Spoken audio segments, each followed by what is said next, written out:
नमस्कार. आजच्या आपल्या कार्यक्रमामध्ये आत्ता कोरोनाचं जे महासंकट आलं, त्याच्यानंतर ज्याची खूप चर्चा झाली आणि त्याच्यानंतर एका मोठ्या प्रथितयश नटाने केलेल्या आत्महत्येमुळे पुन्हा तो विषय चर्चेत आला.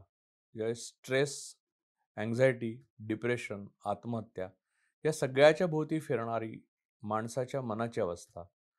या सगळ्यावर बोलण्याकरता आपल्याकडे हा विषय जो आत्ता आलेला आहे, तो कोरोना संदर्भात अशासाठी आलेला आहे, की कोरोनाच्या नंतर माणसाचं मन, कोरोनाच्या अगोदरचं माणसाचं मन याच्यामध्ये फरक असेल असं जगभरच्या तज्ञांचं मत आहे. तर त्यामुळे त्याही संदर्भात हा विषय महत्त्वाचा आहे आणि या सगळ्या संदर्भात बोलायला आपल्याकडे आलेले आहेत. ते सुप्रसिद्ध सायकियाट्रिस्ट डॉक्टर मोहित शहा. डॉक्टर मोहित शहा यांची मातृभाषा मराठी नाही, त्यामुळे ते हिंदीत बोलतील आणि मी पण त्यांच्याशी हिंदीत बोलीन. परंतु जो काही प्रश्न आहे, त्याच्यामध्ये जर त्यांना मराठी बोलावीशी वाटली आणि ती जमली, तर ते नक्की मराठीतही बोलतील. नमस्ते डॉक्टर. नमस्कार। अ, एक सबसे बड़ी अहम चीज़ ये है कि कई लोग जैसे फ़िल्मों में दिखाते हैं, अक्सर अभी जो कि फ़िल्मों से हम लोग ज़्यादा प्रभावित होते हैं और जो साइकोलॉजी या साइकियाट्री की जो परिभाषा है, हमारी फ़िल्मों ने बहुत सेट की है। यानी पहले ज़माने में जैसे कि किसी को कुछ प्रॉब्लम होती है मन की, तो शौक ही दिखाते थे। तो उससे क्या हो गया कि लोग डर बैठ गया। तो और खुलेआम लोग बोलते हैं कि साइकोलॉजिस्ट के पास जा, हुँ, साइकियाट्रिस्ट के पास जा। तो साइकोलॉजिस्ट और साइकियाट्रिस्ट क्या है? ये बहुत ही अच्छा सवाल है। बेसिकली साइकियाट्रिस्ट, साइकोलॉजिस्ट और काउंसलर ये 3 लोगों का ज़्यादा नाम लिया जाता है मानसिक रोगों के संबंध में। उसमें फ़र्क ऐसा है कि साइकियाट्रिस्ट जो होता है वो एक्चुअली डॉक्टर है। साइकियाट्रिस्ट बनने के लिए उसको पहले एमबीबीएस करना पड़ता है, फिर वो post graduation either diploma in psychological medicine या एमडी इन साइकियाट्री करता है और वो साइकियाट्रिस्ट और डॉक्टर होने के हिसाब से वो होने के हिसाब से वो बात कर सकता है पेशेंट से और उनको दवाइयाँ भी दे सकता है। जो साइकोट्रोपिक मेडिसिन या शेड्यूल एच ड्रग्स बोलते हैं, हुँ, उसके प्रिस्क्रिप्शन के लिए साइकियाट्रिस्ट का होना बहुत ज़रूरी है। और जो काउंसलर और साइकोलॉजिस्ट होते हैं, बेसिकली ये लोग बीए इन क्लिनिकल साइकोलॉजी या काउंसलिंग साइकोलॉजी करते हैं और फिर एमए करते हैं। और अ, वो लोग काउंसलिंग कर सकते हैं, लोगों से बातचीत कर सकते हैं, उनका कुछ क्लिनिकल टेस्टिंग होता है, जैसे साइकोलॉजिकल टेस्टिंग होती है, जिससे डिप्रेशन का माप बता सके या पर्सनैलिटी के बारे में पता लग सकते हैं, वो ये टेस्ट कर सकते हैं। तो बेसिक डिफरेंस दोनों में ये है और वो लोग दवाई नहीं प्रिस्क्राइब कर सकते हैं। और दूसरा 2 चीज़ है कि साइकियाट्रिस्ट और साइकोलॉजिस्ट दोनों ही ट्रेन हो सकते हैं कोई भी टाइप की बिहेवियर थेरेपी में। जैसे एक बहुत पॉपुलर थेरेपी है कॉग्निटिव बिहेवियर थेरेपी। तो आप अगर ट्रेन हैं, तो आप साइकियाट्रिस्ट हो या साइकोलॉजिस्ट हो, आप वो थेरेपी पेशेंट के साथ कर सकते हैं। अब इसमें एक सवाल ये उठता है कि साइकियाट्रिस्ट आपको साइकोलॉजिस्ट के पास भेजता है या साइकोलॉजिस्ट के पास पहले जाना चाहिए, वो आपको साइकियाट्रिस्ट को रिकमेंड करता है? राइट। देखिए ये ऐसा है ना कि ऑर्थोपेडिक और फिजियोथेरेपिस्ट, जैसे आपका नी रिप्लेसमेंट होता है तो पहले सर्जन ऑर्थोपेडिक उसको नी रिप्लेस करता है, पर उसके बाद फिजियोथेरेपी की बहुत ज़रूरत है, नहीं तो वो नी रिप्लेसमेंट काम नहीं करेगा। तो एक्चुअली आइडियल वर्ल्ड में साइकियाट्रिस्ट और साइकोलॉजिस्ट को दोनों को साथ में काम करना चाहिए। अगर सिर्फ पेशेंट को माइल्ड डिप्रेशन या माइल्ड एंजाइटी है, तो सिर्फ काउंसलिंग से या बातचीत करने से उनको सॉल्यूशन मिल सकता है। नहीं तो मैक्सिमम पेशेंट को एविडेंस ये कहता है कि अगर आप मेडिसिन, फार्माकोथेरेपी जिसे बोलते हैं और साइकोथेरेपी यानी काउंसलिंग दोनों साथ में करते तो मैक्सिमम बेनिफिट पेशेंट्स को मिलता है। इसमें एक और चीज़ है, अभी हमने देखा कि एक बहुत बड़ा पैंडेमिक जैसे कि कोरोना और इस बार कोरोना की वजह से कोविड-19 जैसा आ गया। इस दुनिया ने सोचा नहीं था कि कभी ऐसा ऐसी स्थितियों का सामना करना पड़ेगा और फिर सारी अर्थव्यवस्थाएँ भी उसके साथ जूझ रही है और हालाँकि लोग डरे हुए हैं। तो ये बहुत बड़ा एक संघर्ष का समय है। तो ऐसे वक़्त क्या आप बता सकते हैं कि एक समाज में ही एक साइकोलॉजिकल प्रॉब्लम या उनके स्थिरता जो है मन की, उसको समस्या पैदा हो जाती है? हाँ, ये टाइम जो है ये बहुत ही विकट परिस्थिति वाला समय है। क्या हो रहा है, सोशल डिस्टेंसिंग और सोशल आइसोलेशन, ये जो चीज़ें हैं बोलना आसान है, करना और उसको फेस करना बहुत ही मुश्किल है। See all human beings are social animal. हम जब दो लोगों से मिलते हैं, बातचीत करते हैं, मन हल्का करते हैं, तो उससे काफ़ी अच्छा लगता है और वो मेंटल हेल्थ के लिए बहुत ज़रूरी है। अनफॉर्चुनेटली कोरोना के समय में हर एक को अपने घर में बंधे रहना है। हर एक लोग सोशली आइसोलेट हो रहे हैं, अपने दोस्तों से नहीं मिल पा रहे हैं, अपने परिवारजनों से नहीं मिल पा रहे हैं। साथ में कोरोना की वजह से जो इकोनॉमिक इंस्टेबिलिटी आई है, उसकी वजह से भी स्ट्रेस बहुत बढ़ गया है। तो डेफ़िनेटली हमने देखा है कि पिछले 2-3 महीने में जो एंग्ज़ायटी, डिप्रेशन है, वो बहुत बढ़ रहा है लोगों में। दूसरा, आने वाले सालों में 4-5 सालों में, क्योंकि ये पैंडेमिक का इम्पैक्ट बहुत लंबा चलता है, हम ये एंटिसिपेट कर रहे हैं कि डेफ़िनेटली मानसिक परेशानियाँ बढ़ने वाली हैं। मेंटल इलनेस, डिप्रेशन, एंग्ज़ायटी का जो केसेस है वो बढ़ेंगे डे बाय डे। तो ये बहुत ज़रूरी है कि हम इस चर्चा पे, आज जो विषय पे बात कर रहे हैं, उससे लोगों में अवेयरनेस हो और जल्द ही प्रॉब्लम बढ़ने से पहले अगर वो लोग मदद लेते हैं तो वो काफ़ी तो क्या कर लक्षण सकते होंगे? अगर प्रॉब्लम है तो क्या लक्षण हो? उनको पता कैसे चलेगा कि उनको हैं। प्रॉब्लम डेफ़िनेटली है? देखिए 2-3 चीज़ें हैं जो मैं मोस्ट कॉमन चीज़ें जो होती है डिप्रेशन और एंग्ज़ायटी, इस बारे में हुँ, बात करूँगा। अब डिप्रेशन में लोगों को लगता है कि डिप्रेशन और सैडनेस एक ही बात है। हुँ, पर एक्चुअली नहीं, डिप्रेशन और सैडनेस एक बात नहीं है। सैडनेस एक इमोशन है। हुँ, अगर आपके जीवन में कुछ तकलीफ होती है जो आपको अच्छी नहीं लगी, तो वो परेशानी से आप सैड हो सकते हैं। जैसे आप कोई फ्लाइट पकड़ने जाने वाले थे और वो हुँ, फ्लाइट आपकी मिस हो गई, मिस हो गई, तो आप हाँ। बहुत ही सैड फील करेंगे, अरे फ्लाइट मिस हो गई, पैसे मेरे वेस्ट हो गए, टाइम चला गया।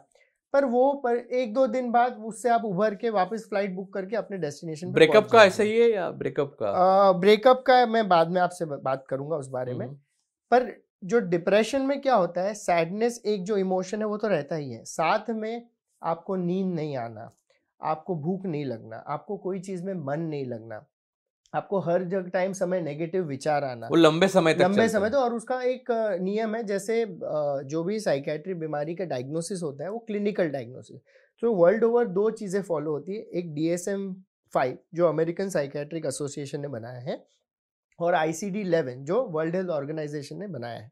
उसमें उन्होंने इस तरह के क्राइटेरिया लिखे कि ये सिम्पटम्स अगर 15 दिन के लिए है और कंसिस्टेंट है, उसमें नींद भी एक बहुत बड़ा सिम्पटम है, हुँ, तो हुँ। ये अगर कंसिस्टेंट है तो वो डिप्रेशन है। तो सैडनेस एक डिप्रेशन का अंग है। Depression is a broad spectrum problem. तो नींद नहीं आती या हाँ, नींद ज़्यादा नींद आती नहीं है? आती है, नींद ज़्यादा, दोनों सिम्पटम है। नींद नहीं आना या ज़्यादा नींद लो, कैसे सुस्तपने में पड़े रहना कि वीकनेस लग रही है, तो ये भी एक डिप्रेशन के सिम्पटम्स। और ये 15-20 दिन तक कंसिस्टेंट रहते हैं, तो इनको डिप्रेशन जो बोल के इस तरह के डायग्नोसिस होता है। लेकिन मुझे पता है कि एंग्ज़ायटी अलग है, डिप्रेशन अलग है, हाँ, या दोनों एक साथ होते हैं या दोनों अलग-अलग होते हैं? देखिए दोनों एक्चुअली कॉम्प्लेक्स है। डिप्रेशन अलग भी हो सकता है, एंजाइटी अलग भी हो सकता है, और बहुत बार, मोस्ट ऑफ द टाइम, वो साथ में होते हैं। उसको हम मिक्स्ड एंजाइटी डिप्रेशन बोलते हैं, यानी दोनों चीज़ है।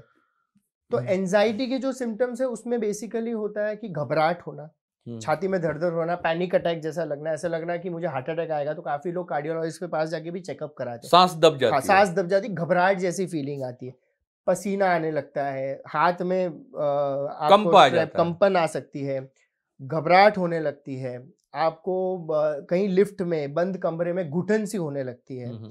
और चोक फ़ील कर चोकिंग फीलिंग होना, कॉन्फिडेंस नहीं आना। तो ये भी अगर इस तरह के सिम्टम्स कंसिस्टेंट है 15 डेज के लिए, तो उसको हम एंजाइटी डिसऑर्डर बोलते हैं। हुँ, तो हुँ। ये बहुत ही कॉमन, दोनों सबसे मैक्सिमम प्रॉब्लम्स जनरली पेशेंट को आइदर डिप्रेशन, एंजाइटी, या मिक्स एंजाइटी डिप्रेशन, इस तरह की प्रॉब्लम रहती है। लेकिन ये जो आपने अभी लक्षण बोले ना, तो कई चीज़ें कई लोगों में कॉमन दिखती है। जैसे कि हम लोग बचपन में डिबेट कॉम्पिटिशन के लिए जाया करते हम्म। थे, तो डिबेट कॉम्पिटिशन में जो बच्चे आते थे, उसमें से कई लड़कों में ये लक्षण दिखते थे जब स्टेज में जाने का राइट। समय आ गया, या फिर एग्ज़ाम से पहले कई बच्चों में ये लक्षण दिखते हैं। राइट। तो क्या बाहरी चीज़ें इस चीज़ को ट्रिगर करती है, या बिना बाहरी चीज़ के किसी ये ट्रिगर अपने आप हो सकती है? नहीं, ऐसा भी है कि हमने देखा है कि बहुत बार काफ़ी लोग जो कॉन्फिडेंट होते हैं, हुँ। उनको भी कभी-कभी इस तरह की प्रॉब्लम होती है, बिना कोई बाहरी स्ट्रेस के, कोई बिना कोई बाहर भारी होके।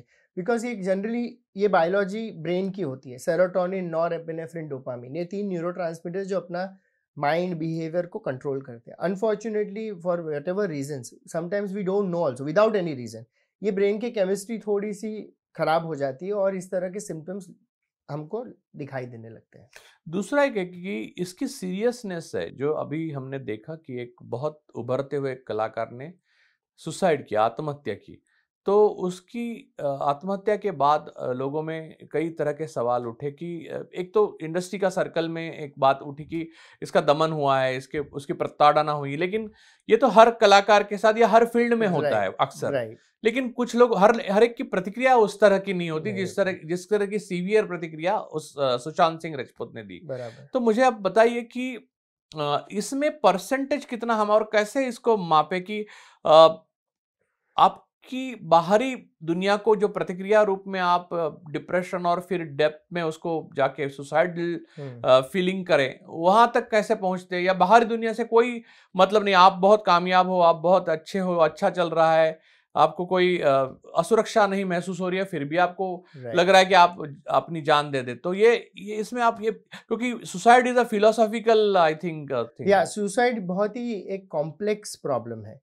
बट मैं समझता हूँ कि ज़्यादातर जो भी लोग सुसाइड करते हैं, उनको कोई ना कोई तरह का डिप्रेशन या एंजाइटी या कोई ना कोई बाइपोलर मूड डिसऑर्डर इस तरह की प्रॉब्लम होती है। एक्सटर्नल फैक्टर्स हर एक के लाइफ में होते हैं। बट अगर डिप्रेशन का हर एक की सही प्रतिक्रिया वैसी नहीं होती है। प्रतिक्रिया ऐसी नहीं होती और एक्सटर्नल लोगों को ज़िम्मेदार ठहराना ये ठीक नहीं है मेरे हिसाब से।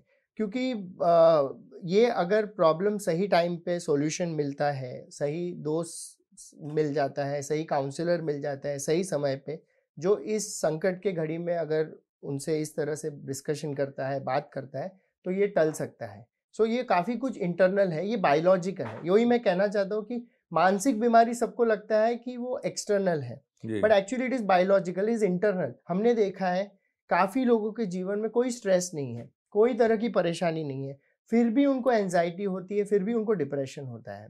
तो ये एक्सटर्नल फैक्टर्स से ट्रिगर हो सकता है, बट जो इंटरनल जो चीज़ है वो ज़्यादा इम्पोर्टेंट है एक्सटर्नल से। तो बायोलॉजिकल थियरी जो है डिप्रेशन और एंग्ज़ायटी की, उसको करेक्ट करना, उसको सही समय पे ट्रीटमेंट करना बहुत ज़रूरी है।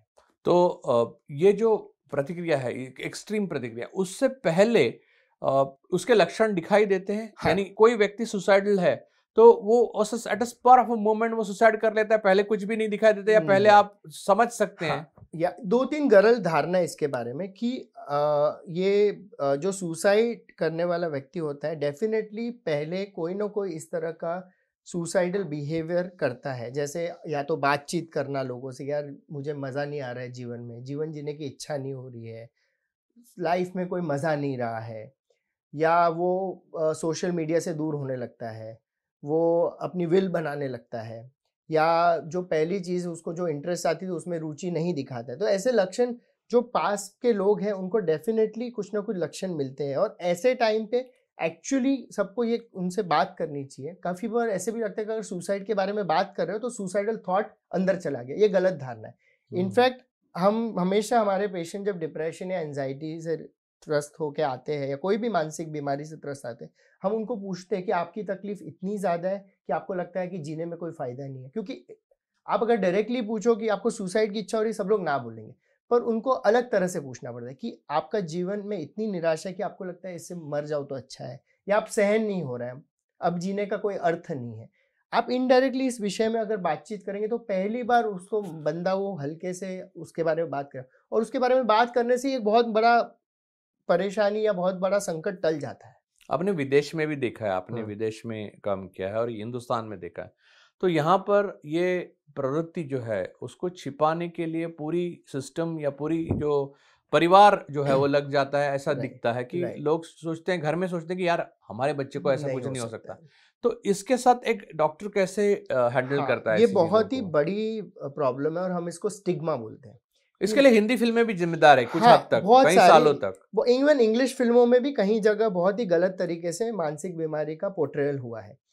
इसको हम स्टिग्मा बोलते हैं। अनफॉर्च्यूनेटली ये काफ़ी पहले से चला आ रहा है क्योंकि क्या था 1930s के पहले ज़्यादा ट्रीटमेंट अवेलेबल नहीं थी मानसिक बीमारी के लिए। जी। तो सबको ये धारणा हुई कि इनको भूत लग गया, इनको आत्मा लग गई है, इनमें किसी ने काला जादू कर दिया है और उनके लिए असाइलम बनाए गए जहाँ उनको बहुत ही गलत तरीके से जंजीरों रखा से जाता बाँध के था जकड़ वो के सब। रखते थे। और ये जो धारणा तब से बनी वो अभी तक कहीं ना कहीं चलते आ रही है, पर हमें देखना है कि 1950 और 2020 के बीच में जो इस विषय में क्रांति आई है रिसर्च के मामले में, हमारे पास इतनी अच्छी अच्छी दवाई है कि हर मानसिक बीमारी जैसे paranoid schizophrenia, bipolar mood disorder, ये थोड़ी गंभीर मानसिक बीमारियां, इनका भी सही ट्रीटमेंट अवेलेबल है। तो ये धारणा कि दूसरा हमको लगता है कि जो माइंड है वो हमारे कंट्रोल में है। हमारा माइंड एक्चुअली हमारे कंट्रोल में नहीं, वो कंट्रोल ऑफ द केमिकल्स है। जैसे आपका इंसुलिन काम नहीं करता है तो आपको डायबिटीज़ हो सकता है। हेल्दी से हेल्दी लोगों को डायबिटीज़ हो सकता है। वैसे ही अगर आपके ब्रेन के केमिकल सही काम नहीं करते तो आपको मानसिक बीमारी हो सकती है। वो डीएनए में होता है। डीएनए में होता है, जेनेटिकली फैमिली प्रीडिस्पोजिशन काफ़ी ज़्यादा होता है। तो स्ट्रेस से ट्रिगर हो सकती है, पर स्ट्रेस बिगर भी आपको हो सकता है।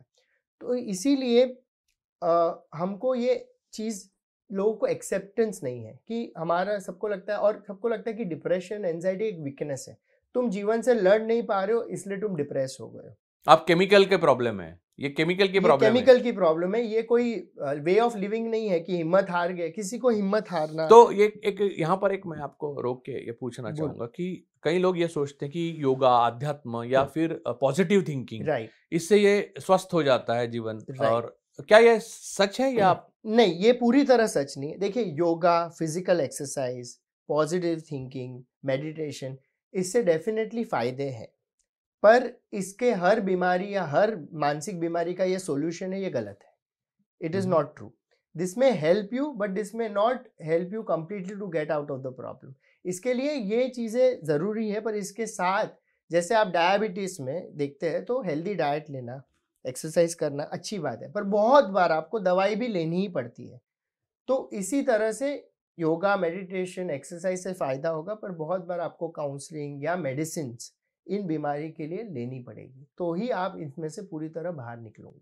अब एक एसोसिएशन की समस्या होती है कि एसोसिएशन है और किसी से, आप जैसे कहा आप किसी से बात करिए तो ब्रेकअप का हमने जो जिक्र राइट किया, तो या डिवोर्स है, ऐसी जो समस्याएं हैं जीवन में, तो उसके बाद कई बार ऐसा दिखता है कि कुछ पर्सनालिटीज होते हैं, कई लोग होते हैं, कई व्यक्ति होते हैं जो कूल होकर गुड। निकल जाते हैं, यानी आराम से उससे निकल जाते हैं, और कई लोग होते हैं कि उससे उभर नहीं पाते हैं। राइट तो ये टेम्पररी है या फिर वो उससे केमिकल पूरी तरह से चेंज हो जाता राइट है? नहीं, ये बहुत ही अच्छा सवाल है। देखिए, ब्रेकअप, डिवोर्स या कोई आपके करीबी करीबी कई मित्र की मृत्यु या करीबी फैमिली की मृत्यु से एक थोड़े दिन के लिए, देखिए जैसे 15-20 दिन के लिए आपको लो फील होना, रोना, आपको अच्छा नहीं लगना, वो स्वाभाविक है, पर ये एक इवेंट पूरे है। समाज को एक स्टार की मृत्यु से लगा ऐसे। हाँ, ये बहुत ही क्योंकि सुशांत सिंह के गुजरने के बाद बहुत लोगों को इस तरह की हताशा, इस तरह का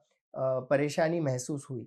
पर अगर ये परेशानी जनरली 15 दिन, महीने में आप इससे उभरना शुरू करेंगे। पर अगर आप उभर नहीं पा रहे हो तो इसका मतलब नहीं कि आप ये हैंडल नहीं कर सकते। आपकी ब्रेन की बायोलॉजी आपको सपोर्ट नहीं कर रही है। तो इसका मतलब है कि अगर वही चीज़ें आपके दिमाग में है, वही चीज़ को लेके आपके बार-बार मन में विचार आ रहे हैं और ऐसा लग रहा है कि अब जीने का कोई अर्थ नहीं रहा, कि मेरी वाइफ़ मेरे जीवन में नहीं है या ये लड़की या लड़का मेरे जीवन में नहीं है, तो मुझे जी के कोई फ़ायदा नहीं है, और नेगेटिव विचार, परेशानी इस तरह से बढ़ती रही, तो आपको साइकियाट्रिस्ट और साइकोलॉजिस्ट का हेल्प लेना बहुत ज़रूरी है। लेकिन आपने जो एक 2 बातें बोली, 2 बीमारियों का नाम लिए हैं, जैसे कि बाइपोलर डिसऑर्डर और हाँ, दूसरा आपने कहा सिज़ोफ्रेनिया। राइट। ये 2 बीमारियों के बारे में आप थोड़ा संक्षेप हाँ, में ये बताइए। देखिए, ये बीमारी थोड़ी गंभीर मानसिक बीमारियाँ हैं।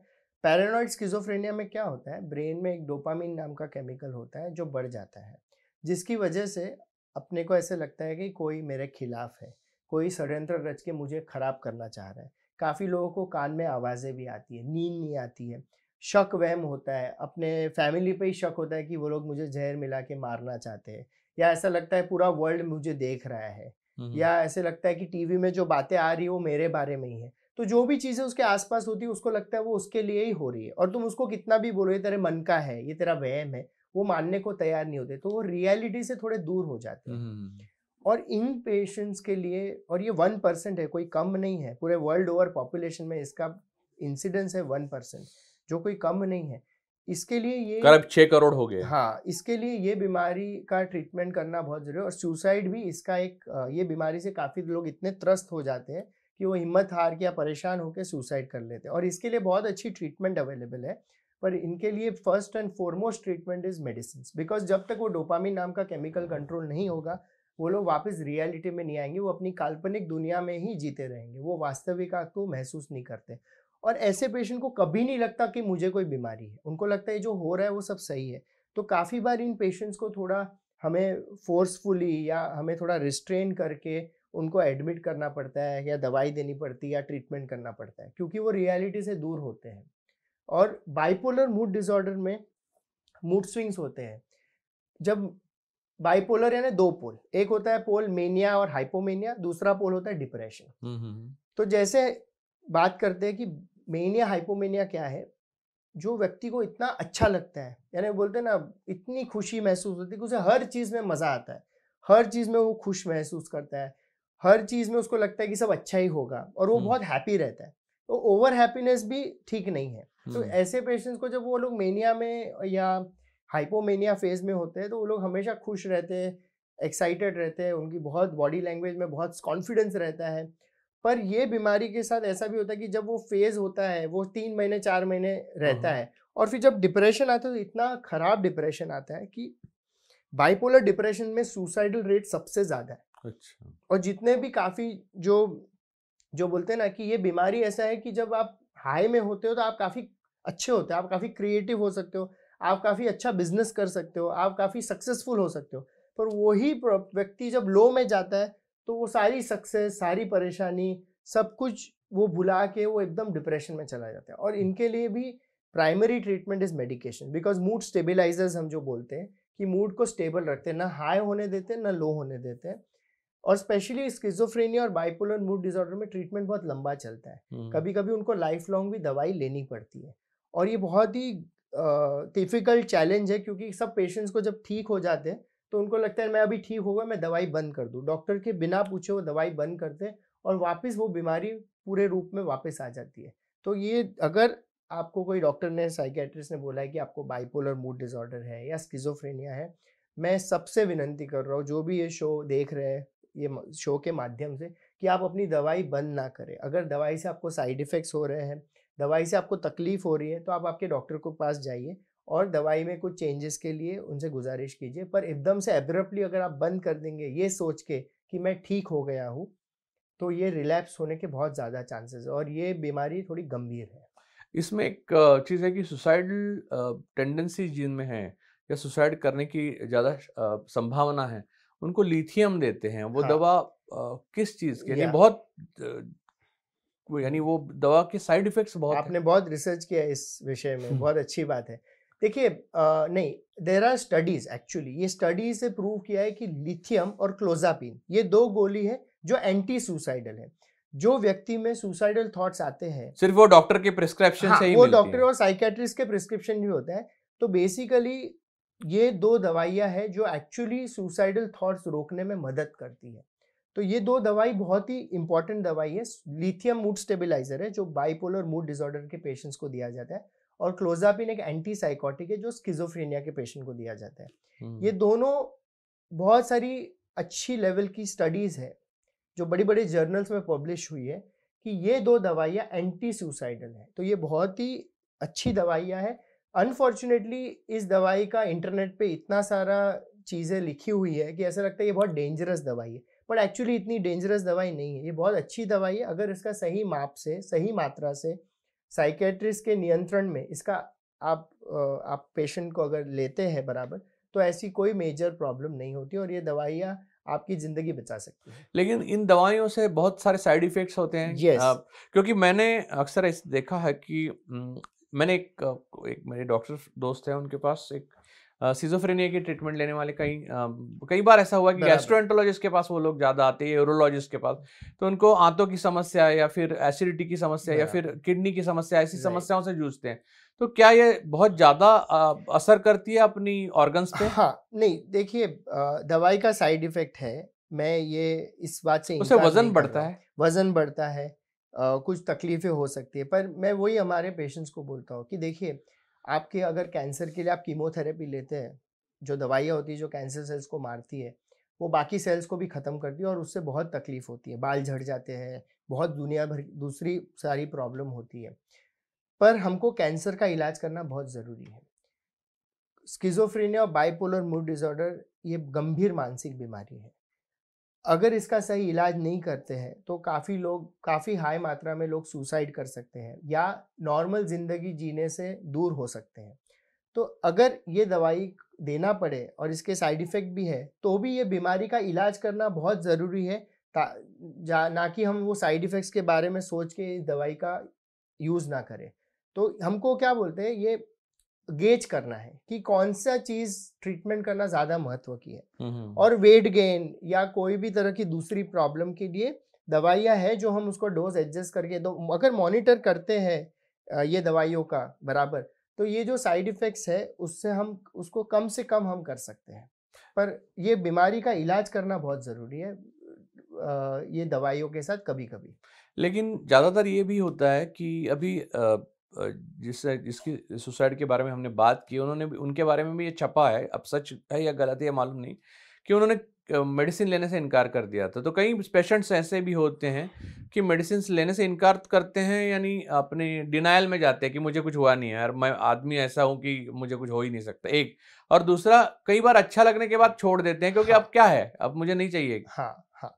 देखिए, सुशांत सिंह राजपूत के बारे में मुझे ज़्यादा नॉलेज नहीं है, तो मैं उन पे कमेंट नहीं करूँगा। पर ये आपका विषय ठीक है कि काफ़ी पेशेंट्स जो है या तो दवाई बीच में ही बंद कर देते हैं या ठीक होने के बाद बिना डॉक्टर की सलाह लिए दवाई छोड़ देते हैं।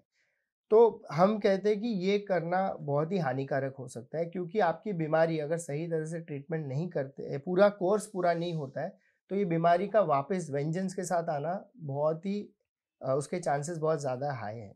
तो येस इट्स लाइक ट्यूबरकुलोसिस। हाँ, सो ये आपने अच्छा एग्ज़ाम्पल दिया। ट्यूबरकुलोसिस का क्या होता है, अगर आपको नॉर्मल ट्यूबरकुलोसिस है, तो आपको 1 साल का कोर्स होता है 4 या 5 दवाई का जो आपको रेगुलर लेना है। अगर आप वो 6 महीने बाद बंद कर देते हैं, तो वो जो ट्यूबरकुलोसिस बैसिला है, वो रेज़िस्टेंट हो जाती है दवाई को और फिर आपको जो खराब टीबी है, MDR TB, multi drug resistant TB, उस तरह की प्रॉब्लम हो सकती है। हुँ। इसीलिए कभी भी किसी को भी जैसे स्किज़ोफ्रेनिया, बाइपोलर की तो मैंने बोला काफ़ी लंबी समय तक ट्रीटमेंट चलता है। पर आपको नॉर्मल एंग्ज़ायटी या नॉर्मल डिप्रेशन है, तो हम कहते हैं कि अगर आपको फर्स्ट टाइम हुआ है, तो आपको करीबन 1 से 2 साल तक प्रॉपर ट्रीटमेंट कोर्स करना है दवाई का। अगर उसके बीच में आप छोड़ देते हैं, तो आपको वापस होने के चांसेस बहुत ज़्यादा है। दूसरा हम ये भी कहते हैं कि आपको अगर दवाई के साथ-साथ अपने लाइफ़स्टाइल में चेंजेस लाना बहुत ज़रूरी है। हुँ, हुँ। जैसे कि आपको फिज़िकल एक्सरसाइज़ पे ध्यान देना है, आपका डाइट को अच्छा करना है, आपका सोशल सपोर्ट ग्रुप बनाना है। तो दवाई के साथ-साथ ये सब करना और बहुत नींद ज़रूरी है। कितनी चाहिए? एक हाँ, इंसान को रात की नींद, कई लोग बोलते हैं कि मुझे 4 घंटा काफ़ी होती है, हाँ। कई लोग बोलते हैं 6 घंटा।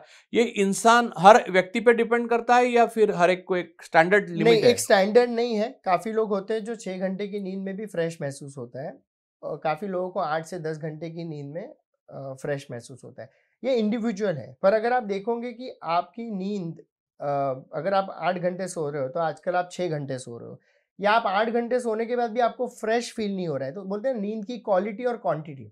अगर आपको ये महसूस हो रही है कि आपकी नींद की क्वालिटी और क्वांटिटी नॉर्मल नहीं है, जो पहले थी, तो ये लक्षण हो सकते हैं डिप्रेशन और एंग्ज़ायटी के। तो नींद की गोली खाने से जाती है, वो नेचुरल नींद है? वो नेचुरल नींद नहीं है, पर बहुत बार नींद की ज़रूरत होने के लिए नींद की गोली खानी पड़ती है। हम कहते हैं कि नींद की गोली शुरुआत में आप 2-3 महीने क्योंकि आपकी तबीयत बहुत ख़राब है और नींद एक सबसे अहम अच्छा हिस्सा है। अहम हिस्सा है बीमारी को ठीक करने का। तो हम कहते हैं हमेशा कि 3-4 महीने शायद आपको नींद की दवाई खानी पड़े। फिर आप अपने अगर लाइफ़स्टाइल चेंज करते हो, स्लीप हाइजीन मेजर्स जो ऑनलाइन ईज़िली अवेलेबल है, बहुत सिंपल मेजर्स हैं। अगर वो आप फ़ॉलो करते हो, तो आपको नींद की दवाई के बगैर भी नींद आ जाएगी। लेकिन एक एक नींद के बारे में मैं पूछता हूँ कि कई लोग बोलते हैं कि जल्दी सोना और जल्दी जागना, ये ज़्यादा अच्छा होता है, और कुछ लोग बोलते हैं कि ये पैटर्न होता है, आउल पैटर्न या लार्क पैटर्न। हाँ। तो सच क्या है? नहीं, सच है कि हम कहते हैं कि आइडियल नींद होनी चाहिए आपकी 11 से 7।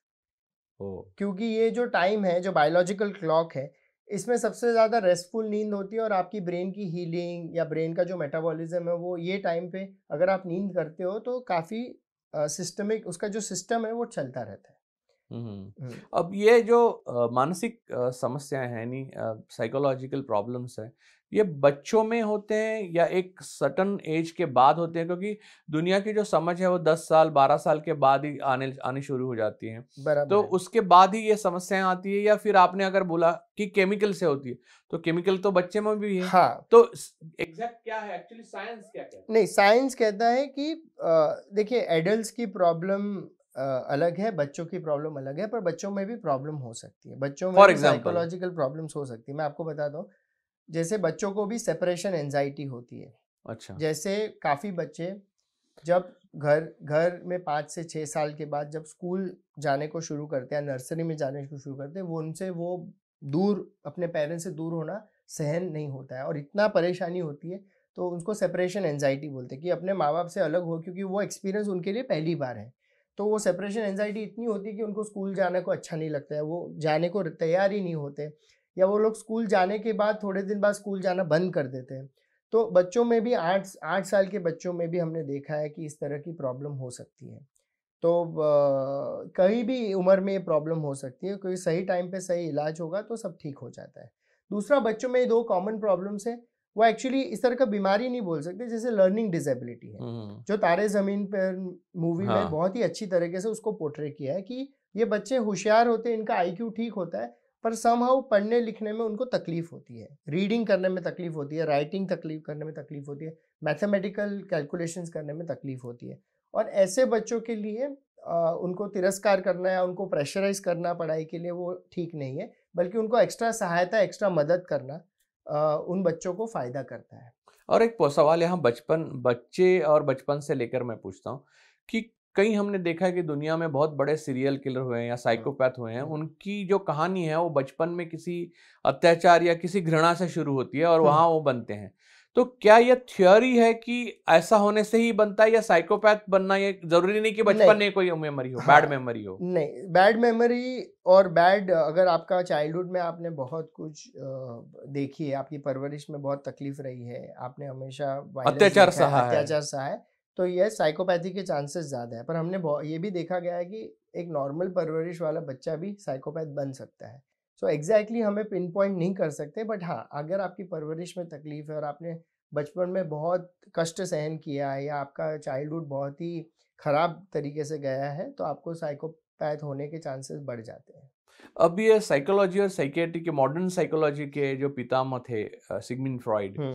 उन्होंने उस वक्त जो कहा था कि एवरीथिंग इज सेक्स ड्रिवन, तो अब ये क्या मनोविकृति शास्त्र मानता है कि अब ये सेक्स नहीं, ड्रिवन है? नहीं, नो, इट इज़ वो एक साइको एनालिसिस का एक कॉन्सेप्ट था जो सिगमंड फ्रॉइड ने किया था। Modern psychiatry is more biological, it is based on chemistry of the brain, it is sex is based a on component. Sex is one of the components, but it is not everything.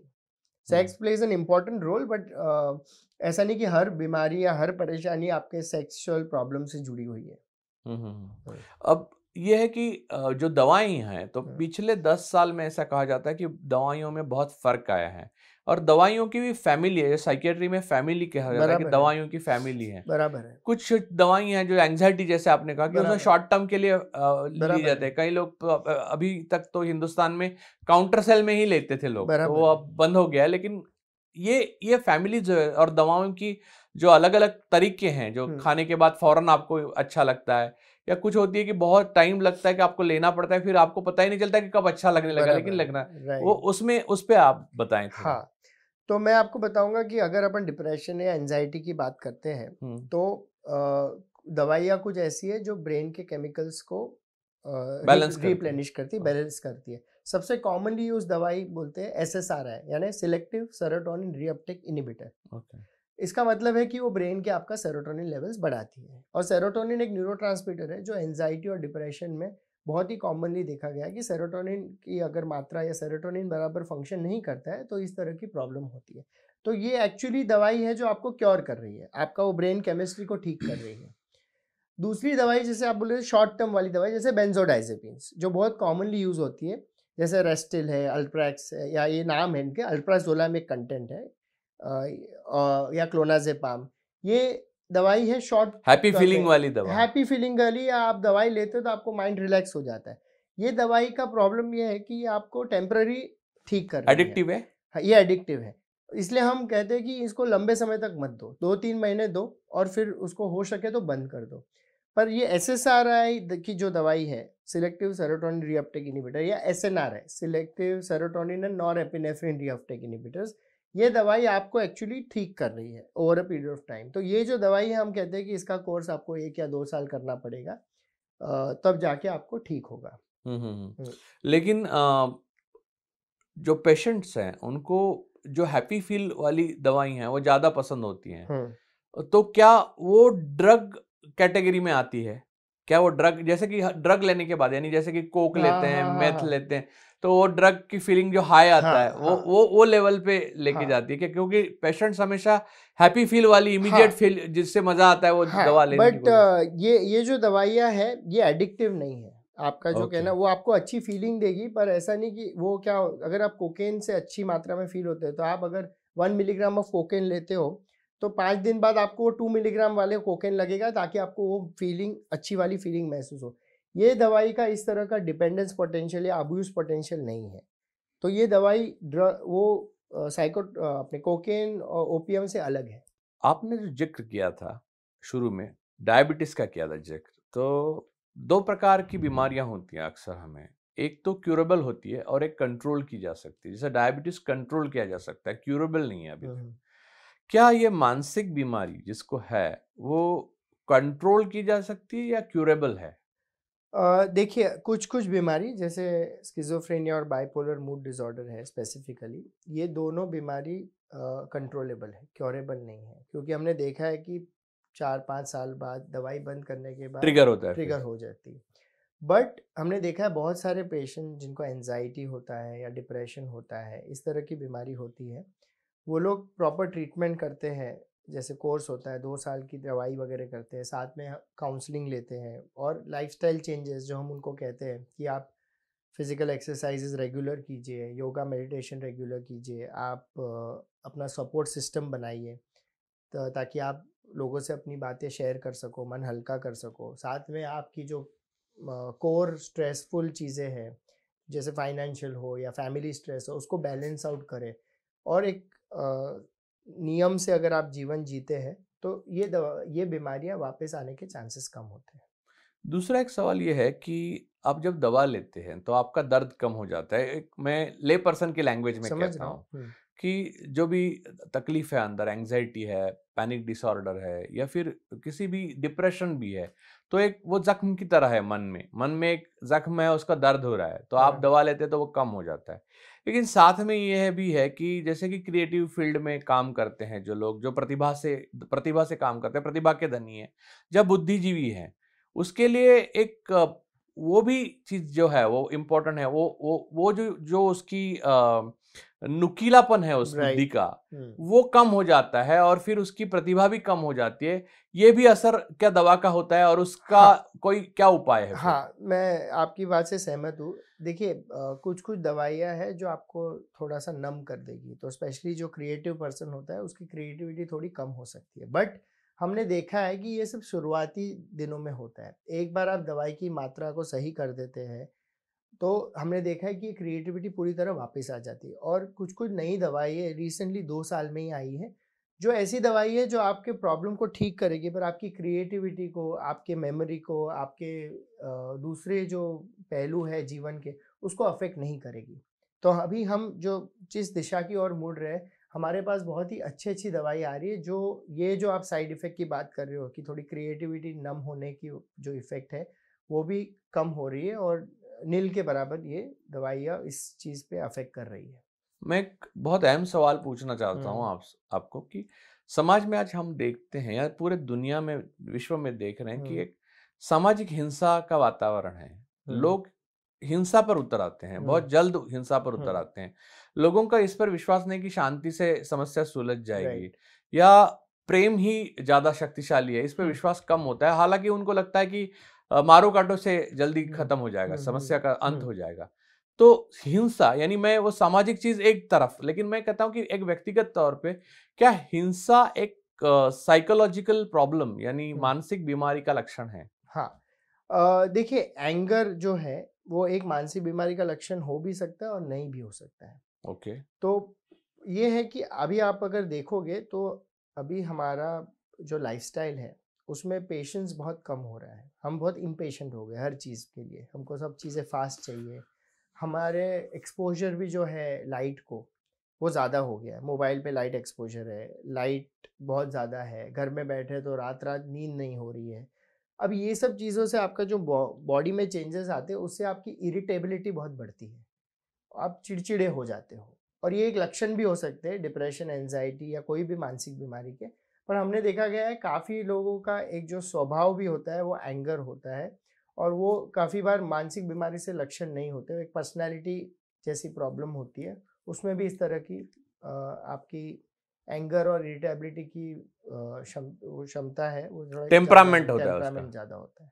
अब इसमें एक और पहलू है कि आदमी और औरत में ये मानसिक बीमारी के कोई संभावनाएं किसी बीमारी की ज्यादा है, किसी में औरतों में ज्यादा है, किसी में मर्दों में ज्यादा है। जैसे कि अब कोविड आ गया है तो उसमें ये दिखाई दिया है कि परसेंट रेशियो के हिसाब से मर्दों में ज्यादा हाँ, संभावना है और औरतों हाँ, में कम है। हाँ। क्या मानसिक बीमारियों में ऐसा कुछ रेशियो है?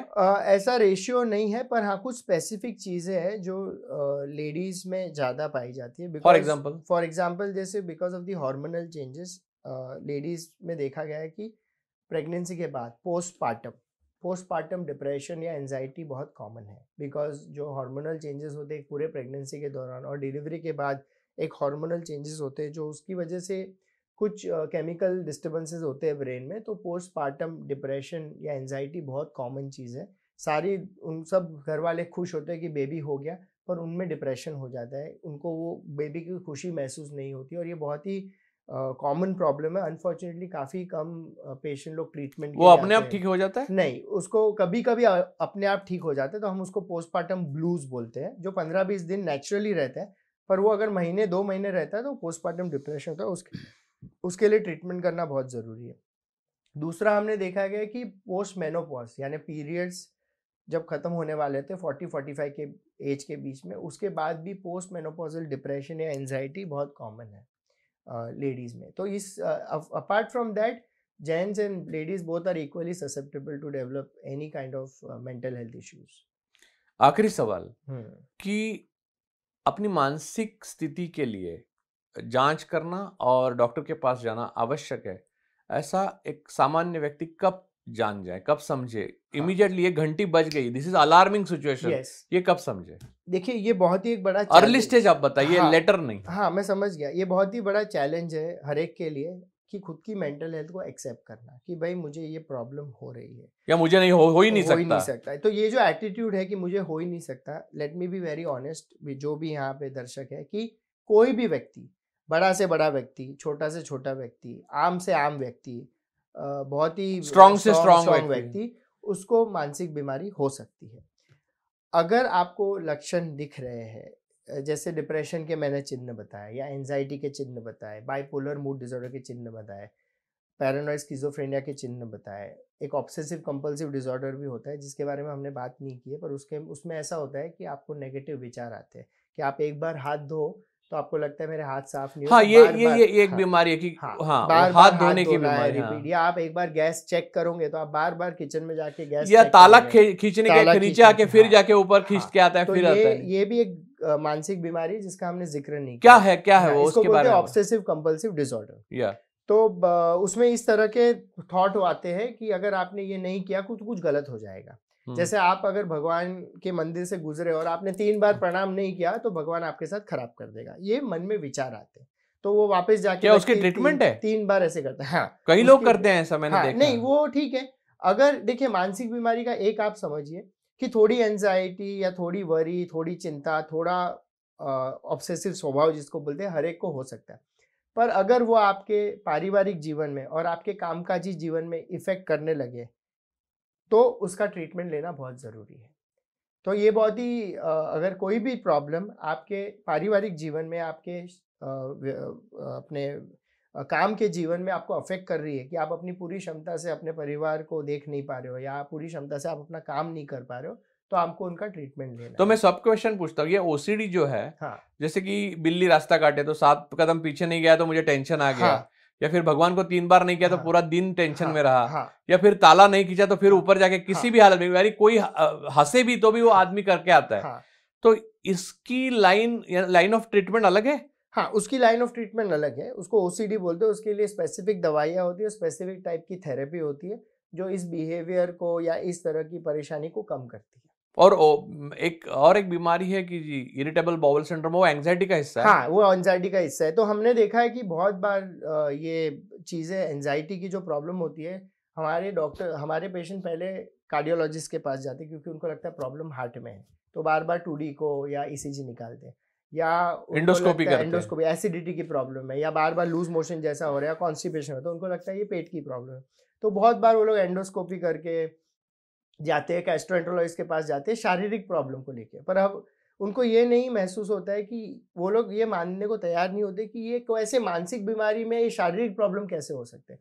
पर मैं वही कह रहा हूँ कि माइंड में हर तरह का कंट्रोल सेंटर है। तो बहुत बार अपने को लगता है कि प्रॉब्लम शारीरिक है, बट वो प्रॉब्लम होती है मानसिक। तो अगर आपको इस तरह की क्रॉनिक फिजिकल प्रॉब्लम है और आप बार-बार चेक करा रहे हो और चेकअप में कुछ नहीं आ रहा है, तो आपको एक्चुअली साइकियाट्रिस्ट के पास जाके इसका इलाज करना चाहिए। क्योंकि ये माइंड में आपकी एंग्ज़ायटी है या कोई तरह का मन में डर है। क्या रोना आना, फिर नींद नहीं आना, हुँ। उदास लगना, या फिर और कौन-सी चीज़ें हैं जिससे आप कहेंगे कि आप अपने डॉक्टर के पास चले जाइए? हाँ, तो आपने जैसे 2-3 चीज़ें, नींद में परेशानी, उदासीपना लगना, रोना आना, आपको कोई भी चीज़ जो पहले अच्छी लगती थी उसमें मन नहीं लगना, लोगों से मिलना-जुलना अच्छा नहीं लगना, आवाज़ से चिड़चिड़ापन होना, काम में मन नहीं लगना, फ़ोकस नहीं होता है फ़ोकस मन। नहीं हो रहा है, कंसंट्रेशन नहीं हो रहा है, आपकी क्रिएटिविटी नहीं हो रही है पहले जैसी, और ये सब सिम्पटम्स कंसिस्टेंट है और 15 या 20 दिन से ज़्यादा है, तो आपको कोई तरह का डिप्रेशन है जिसके लिए आपको मानसिक डॉक्टर को दिखाना ज़रूरी है। अब ये मैंने असल में आखिरी सवाल कहा कि लेकिन आखिरी सवाल सच में वास्तविकता में एक आखिरी सवाल और रह गया है वो कि जो सफ़र करता है, जो हुँ, पेशेंट है, जिसको मानसिक तकलीफ़ है, उसके परिवार की क्या उसके प्रति भावना हाँ, होनी चाहिए, या हाँ। उसका सपोर्ट कैसे करना चाहिए? हाँ, देखिए बहुत बार ऐसे लगता है कि काफ़ी पेरेंट्स को ऐसा लगता है अगर उनके बच्चे में डिप्रेशन है, एंग्ज़ायटी है, उनको ऐसा लगता है कि हमारे बच्चे को हो नहीं सकता पहली बार। दूसरी बार उनको ऐसा लगता है कि हमारे परवरिश में कहाँ गलती हो गई कि हमारे बच्चे को इस तरह की प्रॉब्लम हो गई। एक्चुअली ये चीज़ जैसे दूसरी बीमारी होती है और हम एक्सेप्ट करते हैं, वैसे ही ये चीज़ को एक्सेप्ट करना चाहिए पेरेंट्स ने। डिफ़िकल्ट है, कोई पेरेंट्स को या किसी को मानसिक बीमारी हो, उसके परिवार को अच्छा नहीं लगता है कि इसको इस तरह की बीमारी क्यों हो गई। पर एक्सेप्टेंस बहुत ज़रूरी है। अगर हम उसको हमेशा बोलते रहे कि नहीं तुम इससे बाहर निकलो, तुम इसको स्नैप आउट ऑफ इट, या just think positive and get out depression out of your system, और let's go for a vacation and you will be fine. इस तरह की धारणा नहीं करनी चाहिए। अगर वो रो रहे हैं या वो उदास है तो उनको हाथ सपोर्ट रखो, उनके साथ रहो, उनको सही डॉक्टर के पास लेके जाओ। अगर वो तैयार नहीं है तो उनको एनकरेज कीजिए डॉक्टर के पास जाने के लिए। अगर वो नहीं आने को भी तैयार है तो आप लोग जाके मिल के आइए डॉक्टर को, कि डॉक्टर आपको समझाए कि इनके साथ कैसे व्यवहार करें ताकि वो ट्रीटमेंट के लिए आ सके। और ये एक्सेप्टेंस करना बहुत ज़रूरी है कि कोई भी शारीरिक बीमारी का आप कैसे केयर करोगे। जैसे मैं पेशेंट को बोलता हूँ, रिलेटिव्स को बोलता हूँ, अगर आपके लड़के की हड्डी टूटी और वो लंगड़ के चलता है तो आप उसको ये नहीं बोलोगे अरे लंगड़ क्यों रहा है, सीधा चल। हम समझते हैं, एक्स-रे में हड्डी टूटी हुई दिखती है। मानसिक बीमारी का प्रॉब्लम ये है कि ये कोई एक्स-रे में नहीं दिखती है। सामने से व्यक्ति एकदम अच्छा दिखेगा, एकदम स्ट्रॉन्ग दिखेगा, पर वो अंदर उसके मन में क्या ज्वालामुखी फूट रहा है, वो महसूस कर पाना सबके बस की बात नहीं, वो पेशेंट को ही पता है। तो उसको सपोर्ट कीजिए, उसको बोलते हैं ना एक तरह का अनकंडीशनल एक्सेप्टेंस जो हम बोलते हैं, बिना उससे कुछ एक्सपेक्ट किए आप उसको सपोर्ट करें, उसको हेल्प करें, तो मैक्सिमम पेशेंट इस बीमारी से बाहर आ सकते हैं। डॉक्टर साहब, आपने ये इतने थोड़े समय में इतना ज़्यादा, इतनी सारी वेरिएशंस जो है बीमारी की, दवाओं की, इसके ऊपर जो इन्फॉर्मेशन दी और जो कहा, और आपके अनुभव के माध्यम से या आपने जितने पेशेंट्स देखे होंगे, दिन में देखते हैं, उससे जो आपको पता चला, उससे जो मॉडर्न साइकोलॉजी और अब कंटेम्पररी सोसाइटी के बारे में जो कहा, उसके लिए मैं आपका बहुत बहुत आभारी हूँ। धन्यवाद। Thank you very much. जाने से पहले एक कविता मैं सुनाना चाहूँगा। ज़रूर, ज़रूर, ज़रूर। ये मैंने लिखी हुई है और ये एक्सपीरियंस है कि जब मेरे पास पेशेंट आता है और वो डिप्रेशन में जब होता है तो उसकी मनस्थिति क्या होती है और वो ठीक होने के बाद उसकी मनस्थिति क्या होती है, इसके 2 पहलू हैं। तो पहला जी। पहलू मैं सुनाता हूँ। ये मैं आ गया हूँ जीवन के कैसे मोड़ पर, न कोई मंजिल, न कोई आशा, बस चारों तरफ है निराशा। हर वक़्त तन्हाइयों से जूझता हूँ मैं, अपने आप से कई सवाल पूछता हूँ मैं। क्या करूँ, क्या ना करूँ, किस दिशा की ओर मुड़ूँ? हर तरफ अंधकार नज़र आ रहा है, मानो जैसे चमकते हुए सूरज के ऊपर बादल मंडरा रहा है। मानो समय रुक सा गया है, खिला हुआ फूल सूख सा गया है। ये उसका पहला पहलू है। दूसरा पहलू ठीक ट्रीटमेंट होने के के बाद, बाद। ठीक होने के बाद, है मुझे अपने आप पे पूरा भरोसा, न खाऊँगा इस जीवन की जंग में धोखा। मेहनत और आत्मविश्वास से फिर आगे बढ़ूँगा, मंडराते हुए बादल को पानी कर दूँगा। रोशनी बन के इस तरह चमकूँगा, सारे जग को रोशन कर दूँगा। वाह! धन्यवाद thank you sir. Raju ji, बहुत-बहुत शुक्रिया इस विषय में बात करने के लिए और मुझे इस प्लेटफ़ॉर्म पे बुलाने के लिए बहुत-बहुत धन्यवाद। धन्यवाद।